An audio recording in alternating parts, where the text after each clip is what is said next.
ვლადიმერ გუცაევი, ბარსასა და რეალის მიერ მიღებული ეს გადაწყვეტილება ძალიან გამიკვირდა.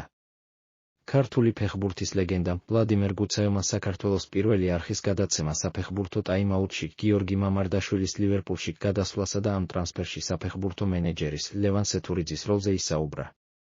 ლევან სეთურიძემ საქართველოსთვის ძალიან დიდი საქმე გააკეთა. ლივერპული მსოფლიოს საკლუბო ფეხბურთის ერთ-ერთი ფლაგმანი და გრანდია, გიორგი მამარდაშვილი კი ახალი სეზონიდან ამ გუნდის წევრი გახდება. არიან მეკარეები, რომლებიც ისეთი რანგის ტურნირზე, როგორიც ევროპის ჩემპიონატია, მაღალ დონეზე ერთ-ან ორ შეხვედრას ატარებენ. გიორგიმ კი მთელი ევრო 2024 უმაღლეს დონეზე ითამაშა. თუმცა გამიკვირდა, რომ ესპანურმა გრანდებმა, ბარსელონამ და მადრიდის რეალმა ასეთი მეკარე ხელიდან გაუშვეს, რადგან ორივე გუნდს მეკარეების პრობლემა აქვთ. საერთოდ კარგია, რომ გიორგის ალისონის მსგავსი მეკარე ეყოლება გვერდში, რადგან მისგან ბევრს ისწავლის.